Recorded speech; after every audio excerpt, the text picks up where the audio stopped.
fuerte, el plato fuerte de Cátedra Médica. Buenos días de nuevo al doctor Ángel González Medina. Buenos días a todos y bueno, presto como siempre a responder las preguntas y sobre todo las preguntas del público para su orientación.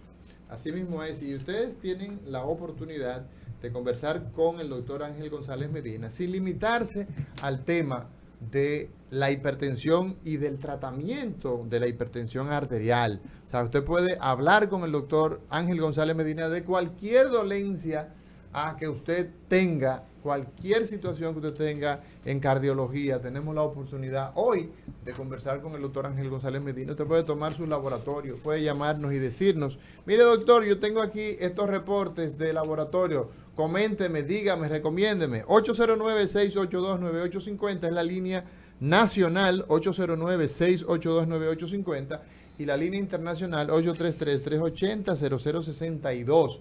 Doctor Ángel González Medina, buenos días. Buenos días. Bueno, fíjate, Mauri, la hipertensión arterial, yo comento mucho esto, es una enfermedad muy especial. La gente le dice la presión, yo sufro de la presión. Yo sufro de la presión, sí. Correcto. Normalmente tenemos presión. Exacto, pero tenemos que tener presión, si no tenemos presión, no hay problema. Hay problema. Pero en realidad lo que pasa es que es una enfermedad muy especial, una enfermedad que se diferencia de todas las enfermedades que tú puedas pensar. Primero, parecería fácil diagnosticar hipertensión. Y no es tan fácil. No es tan fácil a veces. Okay. Hay casos en los que tú muchas veces no puedes decir este paciente es hipertenso porque se dan una serie de situaciones en la cual la presión puede elevarse simplemente por la presencia del médico. Así. Y todo lo contrario. A veces va a la oficina, va a tu consulta y se siente en confianza, se siente protegido por ti y la presión está normal. Pero en su casa la presión está normal. O sea que la presión está mediada no solamente por factores que son los propios que las elevan, sino que también el estado de ánimo, claro, el estrés puede modificar la presión arterial. Hay factores, mira, hay varios mecanismos. El riñón juega un papel importantísimo. Por eso la persona que tiene problemas de riñón va a terminar teniendo problemas de la hipertensión y al revés. O sea, la hipertensión también daña al riñón porque daña los vasos y todos los órganos tienen vasos. Eso por un lado. El sistema nervioso simpático, el sistema nervioso, es decir, la parte que tiene que ver con el aumento de la frecuencia cardíaca, con la respuesta de los vasos, eso juega un papel sumamente importante. Incluso hay personas que ese es su principal problema. Tienen una sobreestimulación del sistema nervioso. Entonces son gente muy reactivos, tan reactivos que moverse, pararse de una silla les hace elevar la presión arterial. Claro, eso puede ser momentáneo y el organismo tiene sus mecanismos para hacer ajustes. Y entonces en la medida en que tú vas teniendo otros trastornos medioambientales, por ejemplo la obesidad en un momento determinado, en su forma crónica, se va a comportar como una enfermedad inflamatoria que lleva a hipertensión. La diabetes igual. Pero también tenemos enfermedades en otros órganos. Por ejemplo el hipertiroidismo, tener un tiroides que sea hiperfuncionante o hipofuncionante, en los dos casos se puede asociar a hipertensión. Ya hablamos de riñón, pero no solamente el riñón de enfermedades propias del riñón, del parénquima, del tejido renal, sino también en los vasos del riñón. Tú puedes nacer con un problema de obstrucción en esos vasos, que por cierto es más frecuente en la mujer, o desarrollarlo también en el futuro por aterosclerosis. Se forman placas en las arterias, entonces es más frecuente en el hombre. Pero eso se ve más en la década, después de la quinta década de la edad, 60 años adelante aproximadamente. Y así tú vas teniendo una serie de patologías, condiciones de tipo, ya no solamente de tiroides, sino de otras glándulas, que por presencia de tumores o de alteraciones de la función de esas glándulas, aparece la presencia de hipertensión arterial. Es decir, y el cerebro y los intestinos no lo producen. No, el intestino no, pero el cerebro sí. Ahora, el intestino en una parte sí. En una parte sí puede tener importancia. ¿Cuál? La presencia de las bacterias que están en el intestino pueden generar cambios. ¿Cómo así? Pueden generar cambios en su proceso de intervención, en el proceso de los alimentos, de formar sustancias que son negativas para el organismo, que terminan desarrollando hipertensión arterial. Ya eso lo habíamos conversado hace unas cuantas semanas. La microbiota, ese es uno de los mecanismos que ahora también ya aparecen en los textos nuevos, como nuevos conceptos del desarrollo de hipertensión arterial.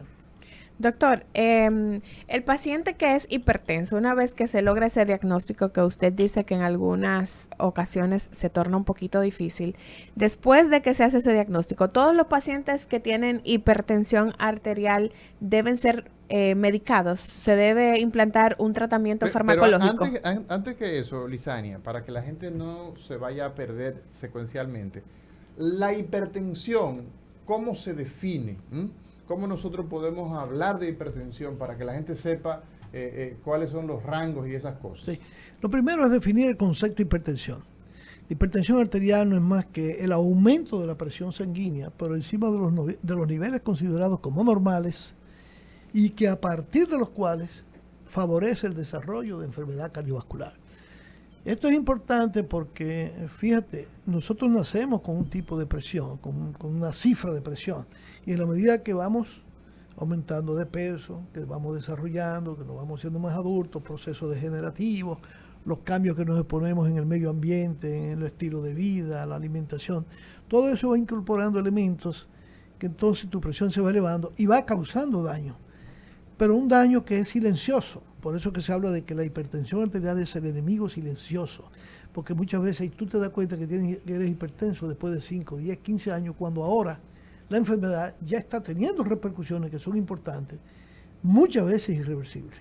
Entonces, por eso es importante, como desde esa consulta que hablábamos ahorita de la puericultura, que yo recuerdo muy bien eso, que eso existía en los hospitales, la consulta del niño sano, que era una forma de darle seguimiento a los niños y detectar tempranamente cualquier anomalía que hubiese, no solamente en el crecimiento y en el desarrollo cognitivo de ese niño, sino cualquier condición que apareciera que fuera sintomática o que pudiera interferir en el desarrollo de ese niño. Y lo mismo pasa con la presión arterial. Tú sabes que se define, la presión se puede definir también o clasificar de acuerdo a varios conceptos. Por ejemplo, está el aspecto de la tarifa, de las cifras. Las cifras, cuándo un individuo debe ser considerado hipertenso y cuándo no debe ser considerado hipertenso. En realidad hay dos grandes clasificaciones. Una es la de la Sociedad Europea de Cardiología y la Sociedad norteamericana a través del Colegio Americano de Cardiología y de la Asociación Americana del Corazón, que son las tres instituciones de mayor peso en el mundo en la creación de guías, documentos, difusión del conocimiento, etc. Entonces, por ejemplo, los norteamericanos, en un trabajo que se hizo en Estados Unidos, que ha sido un poco criticado, pero yo creo que tiene su valor, porque ellos piensan mucho en la prevención, porque no nos ceguemos, la medicina también es economía, desgraciadamente es economía, entonces pesa mucho lo que se va a gastar en salud, porque no tiene, para los economistas y los que manejan dinero, no tiene regreso, y es todo lo contrario, porque si usted logra mantener a la gente viva y sana, pues usted invierte menos.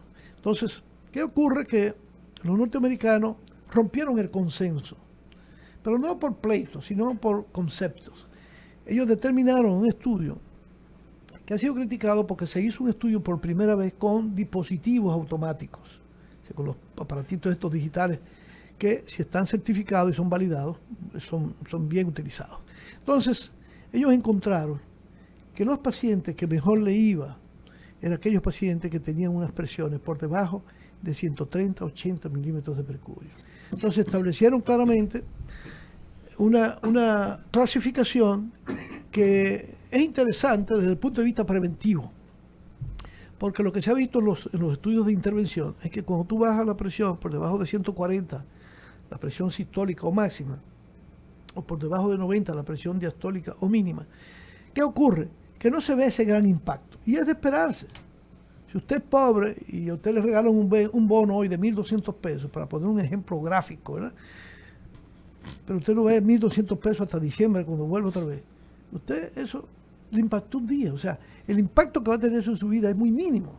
Es diferente si a usted se le da un trabajo permanente, que usted gane dinero y pueda comprar alimentación para su familia. Entonces, de eso se trata. Entonces, ellos plantean que una presión normal es menor de 120, es decir, de 12, como dice la gente, menor de 12 o 8. Es decir, por debajo de 12, por debajo de 8. Por debajo de 120, por debajo de 80. ¿Esos son quiénes? Los norteamericanos. No. Pero ellos, y lo plantean los europeos también, solo que hay diferencias cuando comienza la clasificación hacia arriba.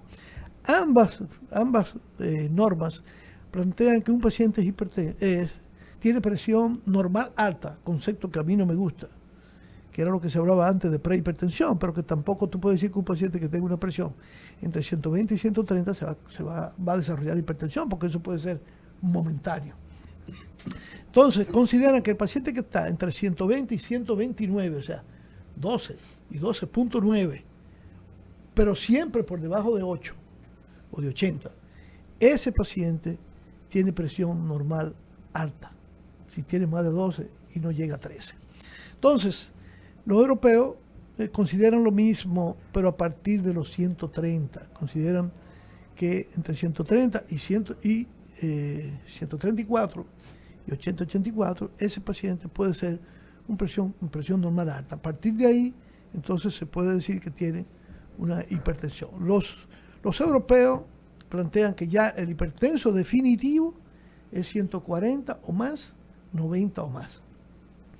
Aunque eso está variando y es probable que ellos bajen un poco los niveles.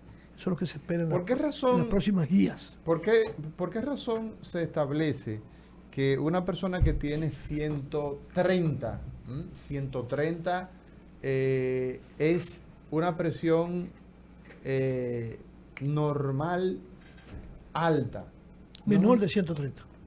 ¿Perdón? Menor de 130. Menor de 130. Sí. Ajá. Sí, porque lo que se ha observado, fíjate, hay un concepto muy viejo que nació en Europa y lo vuelven a rescatar. Un artículo que estaba leyendo en estos días está rescatado, donde se plantea no, hay una gráfica, hay un estudio sobre eso, que la presión ideal serían 115-75 milímetros de mercurio. Eso sería lo ideal. 115-75, porque es el riesgo más bajo de desarrollar enfermedad cardiovascular.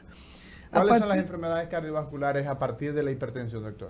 Está el desarrollo de la insuficiencia cardíaca, el infarto, los eventos vasculares cerebrales, la trombosis, la hemorragia. O sea, todo aquel que tiene 115-75 tiene un bajo riesgo de padecer de infarto cardíaco, ACV y de insuficiencia cardíaca. Pérdida de la visión, insuficiencia renal, enfermedad vascular periférica, incluyendo no solamente las obstrucciones y las amputaciones, sino también los aneurismas. Es decir, eso es importantísimo porque esa gráfica te dice a ti, inclusive, que por cada 20 milímetros de mercurio que suba la presión sistólica o presión máxima, y de 10 milímetros de mercurio que se eleve la presión diastólica, la posibilidad de muerte cardiovascular y de enfermedad cardiovascular aumenta el doble. Y si tú vas haciendo eso, va aumentando el doble. Te vas a sacar. Te vas a fastidiar. Sí, señor. Entonces, lo ideal es tener una presión. Yo cuando veo a un paciente de 80 años con 120-80, para mí lo disfruto muchísimo. Porque evidentemente que estamos hablando de un riesgo cada vez mayor el que tiene la población con el aumento de la presión arterial. Y naturalmente que todos estos temas que nosotros tratamos acá en Cátedra Médica, donde decimos la alimentación, esa alimentación basada en hidratos de carbono, esa alimentación basada en frituras, en las grasas trans, todo esto es a favor justamente de que esas arterias se pongan duras, se obstruyan cada vez más, y entonces nuestro sistema cardiovascular, para vencer eso, termina aumentando. Correcto.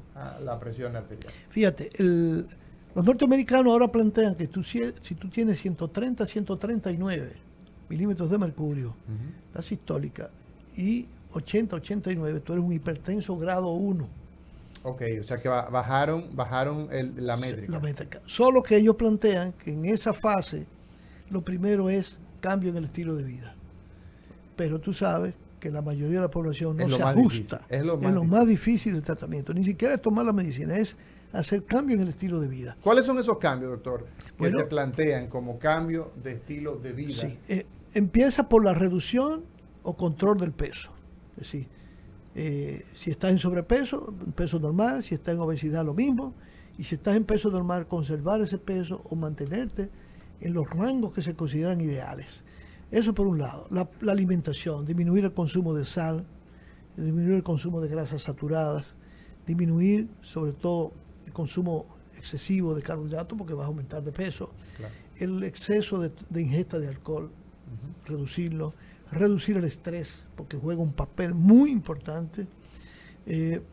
Hacer ejercicio, porque el ejercicio puede contribuir a un mejor control de la presión arterial y hasta reducir los niveles de presión arterial.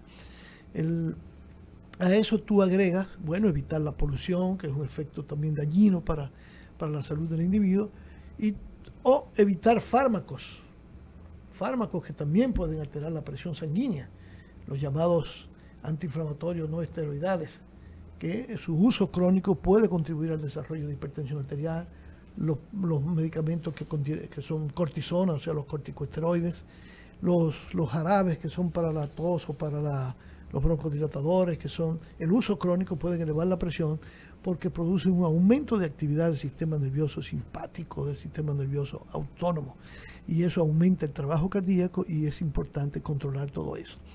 La clasificación entonces plantea que si el paciente no se controla en un periodo establecido, que puede ser hasta menos de 6 meses, entonces tú puedes plantearte la posibilidad de tratar. Pero voy más allá. No solamente los norteamericanos, los europeos, todo el mundo plantea, todas las guías, que los pacientes que son diabéticos o que tienen ya compromiso de la función renal deben tener una presión por debajo de 130, 80. Ese es el control. Claro, los europeos todavía, los norteamericanos lo aceptan para todo el mundo, pero los europeos plantean que, oye cómo se producen las controversias.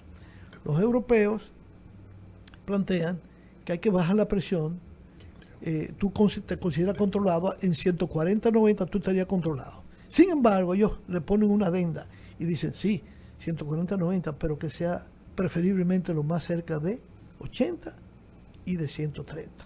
O sea que en realidad, si tú te vas a lo objetivo, lo ideal es que tú te controles con 130, 80. Claro, va a haber pacientes, vamos a tener pacientes que ya son hipertensos crónicos, que tienen mucha hipertrofia vascular, que afectan el flujo cerebral sobre todo, y si tú le bajas mucho la presión o tú tratas de controlarlo, comienzan a tener síntomas. Entonces esos pacientes, desgraciadamente, hasta ahora no podemos modificar eso, entonces tendríamos que mantenerlo con una presión, vamos a decir que es un poquito por encima de lo que se considera normal. Claro, ¿qué esperanza tenemos? Que los nuevos medicamentos que vayan apareciendo favorezcan la reducción de ese daño vascular, esa hipertrofia vascular. Hay algunos medicamentos que uno piensa que lo pueden hacer, pero no hay estudios todavía que lo demuestren. Sí, ya se ha demostrado que se puede reducir la hipertrofia cardíaca. Y si se reduce la hipertrofia cardíaca, es probable que podamos reducir la hipertrofia vascular, aunque no lo logremos todo, porque hay cambios que se van produciendo por años, que tú no puedes lograrlo, reducirlo en 5 o 10 años, o 5 años, que es donde están marcados los estudios clínicos. Sí, doctor, en un paréntesis, ¿verdad? Antes se hablaba de la hipotensión. Cuando yo comencé a estudiar medicina, inclusive había un medicamento muy famoso, el Efortil. Eso. ¿Cuáles son los niveles bajos permitidos? Claro que no sea por una condición de que está perdiendo sangre. Correcto. ¿Cuáles son? Sí, se considera que toda persona que tiene una presión por debajo de 80 milímetros de mercurio sistólica, principalmente, tiene hipotensión arterial. Dentro de la clasificación se puede hablar también de la hipotensión ortostática. ¿Cuál es la hipotensión ortostática? Pacientes que pueden estar tomando medicamentos o que tienen neuropatía diabética, es donde más lo vemos, o ciertos medicamentos que no sean de la presión, que cuando tú lo pones de pie, el paciente hace un descenso de la presión brusco. Toda caída de la presión de 20 milímetros de mercurio o más se llama hipotensión ortostática. Hay pacientes que te lo pueden hacer, pero a los 2 minutos esa presión se recupera porque en el organismo hay unos sensores que detectan eso e inmediatamente mandan una serie de señales para que la presión se recupere. Bueno, hoy estamos conversando con el doctor Ángel González Medina en Cátedra Médica, el tratamiento de la hipertensión. Después de esta pausa nosotros vamos a entrar en cuáles son, naturalmente, los mecanismos, las herramientas que tenemos para establecer el control de la hipertensión.